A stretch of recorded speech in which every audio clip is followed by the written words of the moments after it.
It was April of 1982 when 24-year-old Ellen Marsh stood on the dusty shoulder of a county road in the Ozarks, looking at a failure 73 acres wide. The air was thick with the scent of damp earth and the sweet, cloying perfume of wild honeysuckle, but that pleasant smell couldn't mask the visual blight before her. This was the plot of land locally known as the Tangle, a name it had earned over 40 years of aggressive neglect. It wasn't just overgrown, it was a fortress of nature's most stubborn soldiers. Briars, some as thick as a man's wrist, wove themselves into a dense, impenetrable mat that rose 15 feet high in places. Interspersed were thorny locust trees, poison ivy that climbed like a malevolent serpent, and a dense understory of scrub that choked out any hint of sunlight from reaching the soil. It was less a piece of property and more a living wound on the landscape. Now, let me explain the situation. Ozark County had tried to tame this beast. Twice. The first attempt, 3 years prior, had involved 2 brand-new bulldozers, their yellow paint gleaming under the Missouri sun. The men who operated them were confident, their laughter echoing across the valley as they fired up the engines. They saw it as a straightforward job. Push, pile, and burn. But the Tangle had other ideas. The land remembered being a forest, and it fought back with the stubborn memory of its ancient roots. The briars were so interwoven that they didn't break. They ensnared. The dozers' tracks would get tangled in vines that were as strong as steel cables, causing the machines to grind to a halt. Thorns shredded hydraulic lines. The ground beneath, a mix of hidden rock and boggy patches from a misdirected creek, was a treacherous mire. After a week of costly repairs and minimal progress, the first attempt was declared a failure. The county had spent $12,000 to clear less than 2 acres. The second attempt, just last summer, was a chemical one. A different kind of expert was brought in, a man in a crisp shirt who spoke of defoliants and herbicides. He promised a modern solution. For 2 days, crop duster planes flew low over the 73 acres, blanketing the green mass in a fine, toxic mist. For a week, it seemed to work. The leaves yellowed and curled. A foul, chemical odor hung in the air. But the Tangle was not defeated. It was merely sleeping. The chemicals killed the surface leaves, but the vast interconnected root systems deep in the Ozark soil were untouched. When the fall rains came, the briars returned with a vengeance, seemingly invigorated by the assault. This failure cost the county another $8,000 and left the landowner, an elderly man named Arthur Gable who lived 2 states away, in complete despair. The county land manager, a man named Mr. Henderson, made a public statement to the local paper. The Gable property is, for all practical purposes, unreclaimable, he had said, his words carrying the finality of a judge's sentence. The cost of clearing it far exceeds the value of the land itself. It's a lost cause. And that was that. The experts had spoken. The machines had failed. The chemicals had failed. The Tangle was declared the victor, a permanent scar on the county map. The neighbors, mostly cattlemen and small-time farmers, shook their heads and spoke of it in hushed tones, a local legend of nature's indomitable will. It was a place you drove past, a place you warned your kids about, but it was not a place you considered property. It was just there. But Ellen Marsh saw something else. Let me tell you about Ellen. She was not a large woman. She was slight of build, with hair the color of sun-bleached straw and hands that were calloused but careful. Her eyes were her most notable feature. They were the pale, watchful blue of a winter sky, and they missed very little. Her parents had been taken by a flash flood when she was a girl, and she had been raised by her paternal grandfather, Samuel Marsh, on a small homestead just over the next ridge. Samuel was a man carved from the same hickory and stone as the hills he farmed. He was quiet, deeply principled, and suspicious of two things above all else: debt and easy answers. He had not sent Ellen to an agricultural college. Her education had taken place in the barn, in the pasture, and in the deep woods. Her grandfather had taught her to read the land the way a scholar reads a book. He taught her that the color of the soil told a story, that the types of weeds growing in a field were a diagnosis of its health, and that the most powerful tools on a farm were not always the loudest or the most expensive. His prized possessions were a small herd of dairy goats. While his neighbors were all switching to cattle, chasing bigger profits and bigger loans from the bank, Samuel stuck with his goats. "A cow will feed a family, Ellen," he used to say, his voice a low rumble as they mended a fence line. "But a goat will feed a family on land that would starve a cow. A goat is a pioneer. It doesn't need the best of everything. It makes the best of what it has." When he passed away 2 years before, he hadn't left her a fortune. There was no great inheritance, no fat bank account. His legacy was the small, paid-for homestead, the starter herd of 20 healthy goats, and a thick, leather-bound journal. That journal was his true treasure. Inside, in a spidery, meticulous hand, were 40 years of observations. Weather patterns, soil temperatures, breeding records, and entire sections devoted to his philosophy of land management. He wrote about rotational grazing not as a technique, but as a partnership. He described goats not as livestock, but as pruning shears with legs and a stomach. He had detailed, with almost poetic reverence, how a well-managed herd could turn a patch of thorny scrub into a lush pasture, not by destroying the weeds, but by using the animal's natural instincts to systematically weaken them, starve their roots, and fertilize the soil in the process. He believed brute force only scarred the land. "Patience," he wrote, "was the only tool that could heal it." Have you ever wagered everything on an idea no one else believed in? That is precisely what Ellen Marsh decided to do. The community saw her as a quiet, slightly odd young woman with a hobbyist's herd of goats. They saw her selling milk and cheese at the farmer's market and thought it was quaint. They did not see the mind at work behind those watchful blue eyes, a mind steeped in the deep, practical wisdom of her grandfather. They did not understand that when she looked at the Tangle, she wasn't seeing a lost cause. She was seeing a challenge perfectly suited to the tools she had inherited. Now, let me tell you the secret. Let me tell you what Ellen saw that the bulldozer operators and the chemical experts and Mr. Henderson, with all his official maps and surveys, had missed. About a month before, while tracking a stray goat, she had found herself on the high ridge that overlooked the Gable property from the west. From that vantage point, with the morning sun hitting the Tangle at just the right angle, she saw it. It was a ghost, a mere suggestion through the thickest part of the briar patch. A straight line. A perfect 90-degree corner of gray, moss-covered stone peeking out from the green chaos. It was no more than 5 feet of wall, almost completely swallowed by the thorns, but it was unmistakably man-made. Nature does not build in right angles. Her grandfather's words echoed in her mind. Old-timers didn't have dynamite and earth movers, girl. They had sweat and sense. They built on the best ground, where the rock was solid and the water was reliable. Find an old foundation, and you found the heart of a piece of land. She knew what that corner meant. It was the whisper of a past hidden beneath the roar of the Briars. The county, in its haste to conquer the land, had never bothered to truly look at it, to read its history. They saw an obstacle. She saw an opportunity. She suspected the Briars were not a curse, but a cocoon.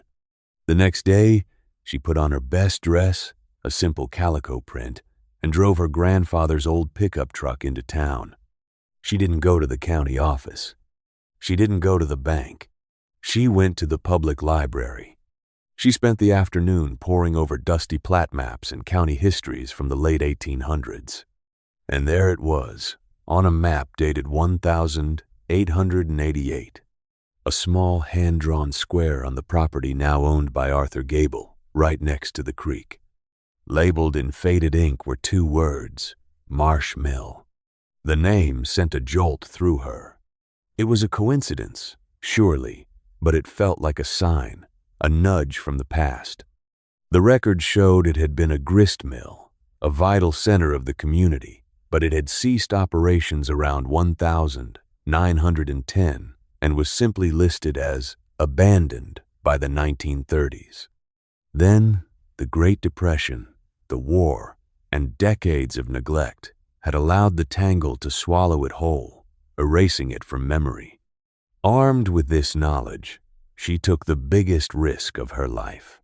She found Arthur Gable's phone number through the county tax office. When she called him, his voice was weary, defeated. He was a man tired of paying taxes on a problem. Ellen was direct. "Mr. Gable," she said, her voice steady and calm. "My name is Ellen Marsh. I'm calling about your 73 acres here in Ozark County." There was a heavy sigh on the other end of the line. "The Tangle. Yes. The county tells me it's worthless. Can't be cleared. Can't be sold." "I know what they said," Ellen replied. "I'd like to buy it from you." A short, humorless laugh. "Buy it? Honey, I'd give it away to be rid of the tax bill. What in God's name would you do with it?" "I have a use for it," she said simply, offering no more. She didn't mention the goats. She didn't mention the stone wall.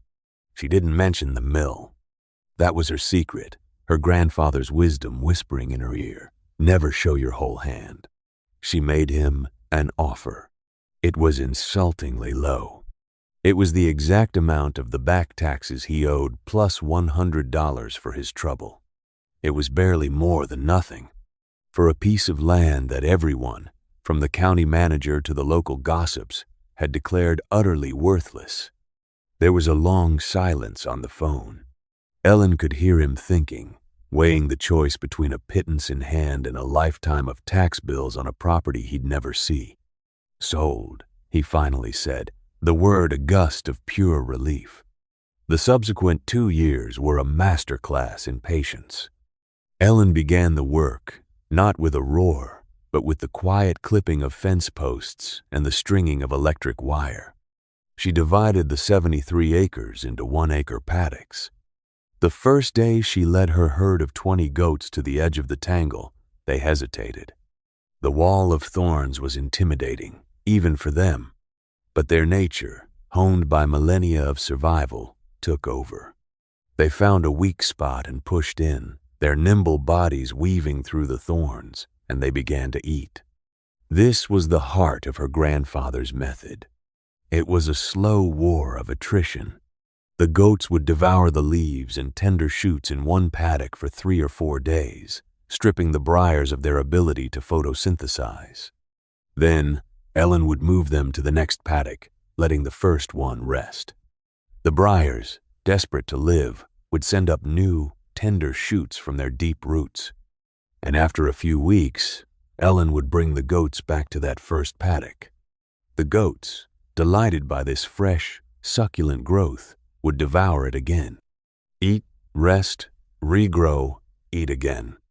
Each cycle weakened the vast root system, bleeding its energy reserves without ever turning a single shovelful of soil.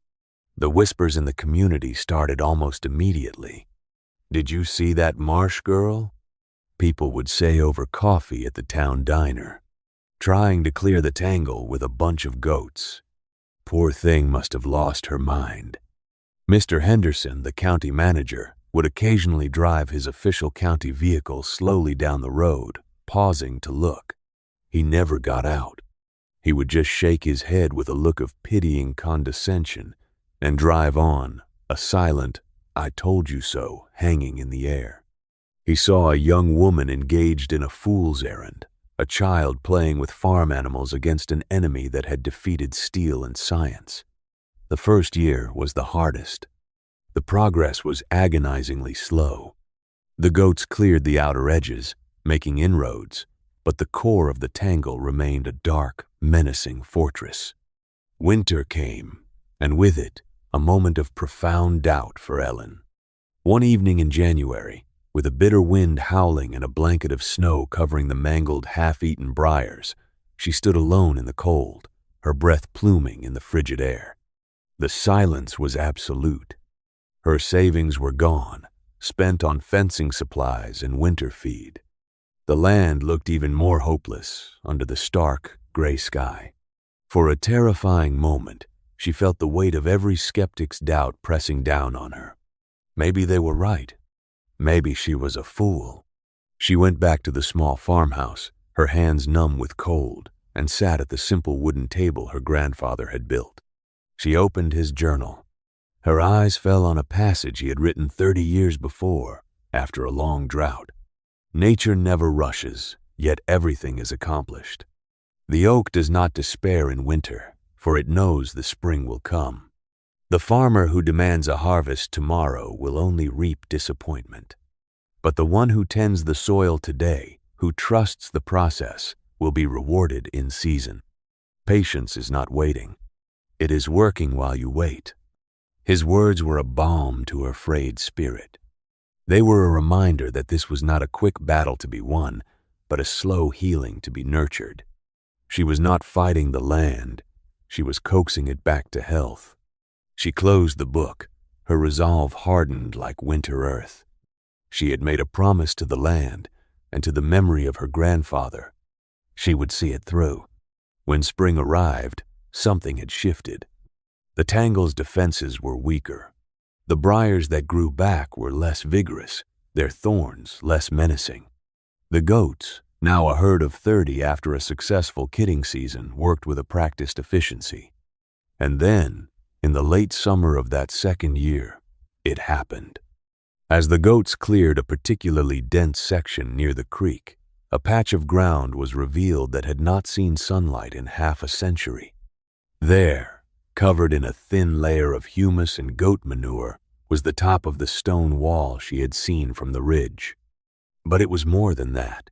It was the entire northern wall of a massive structure, the stones fitted together with a precision that spoke of immense pride and skill. From that moment on, the work was no longer a chore, it was an excavation. With every paddock the goats cleared, another piece of the puzzle was revealed. The second wall. The third. A massive, stone-arched opening where the water from the creek must have been diverted. By the end of that second season, the briars were gone. Not bulldozed into ugly piles, not poisoned into a brown rot, but consumed, digested, and turned into fertilizer.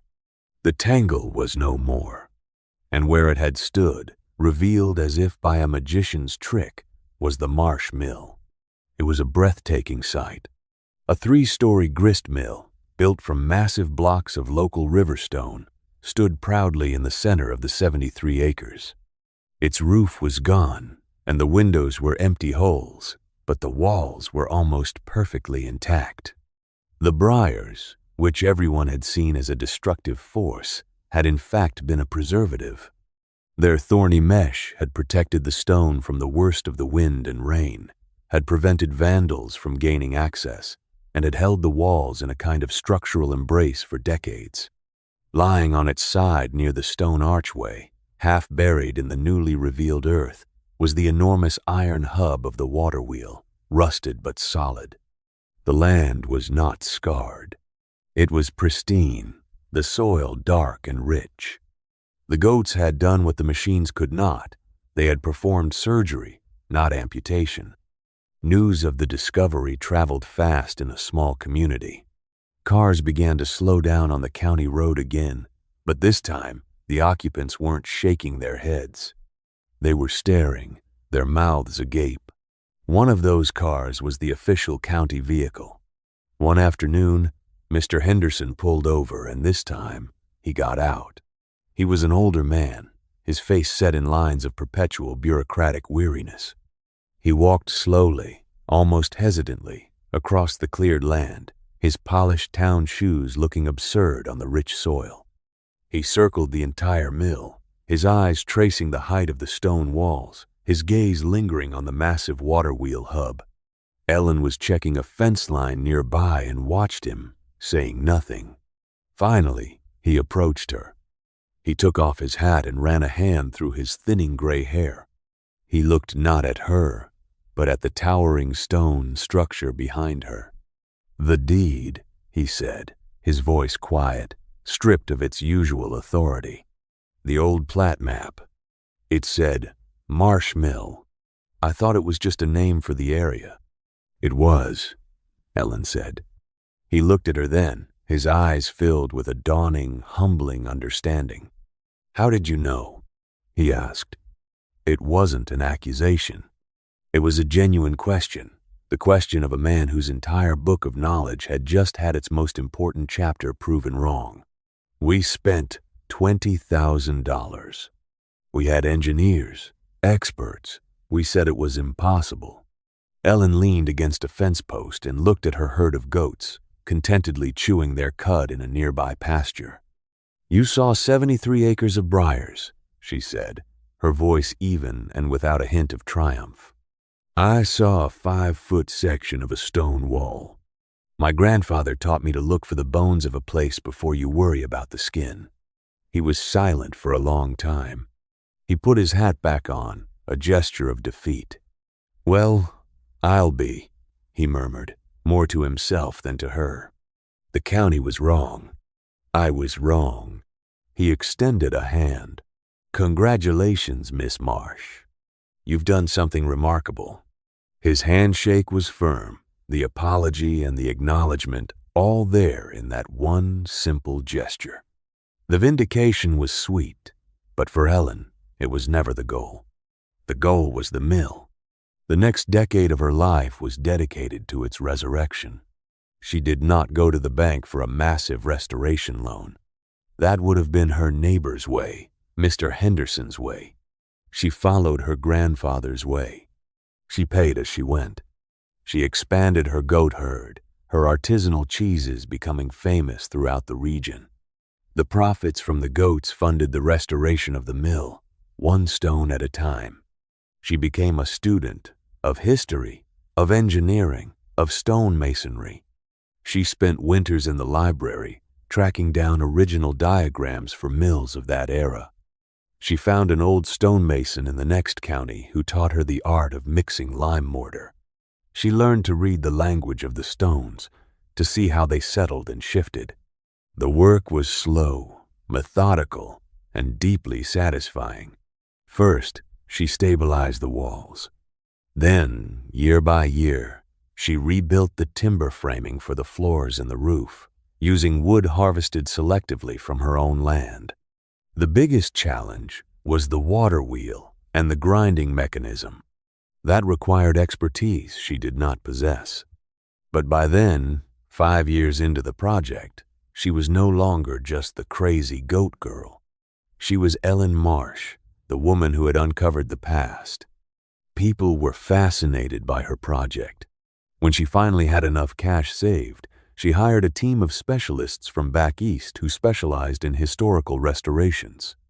They were amazed by the condition of the original iron gearing, protected for decades by the silt and mud that had filled the mill's foundation. 10 years after she bought the land, the Marsh Mill ground its first bag of corn in over 80 years. The grand opening was a county-wide event. Hundreds of people came, including Mr. Henderson, now retired, who stood in the back, watching with a quiet smile. They paid a small admission fee to tour the mill, to see the massive water wheel turning, to hear the rumble of the 2-ton grinding stones, and to buy stone-ground cornmeal.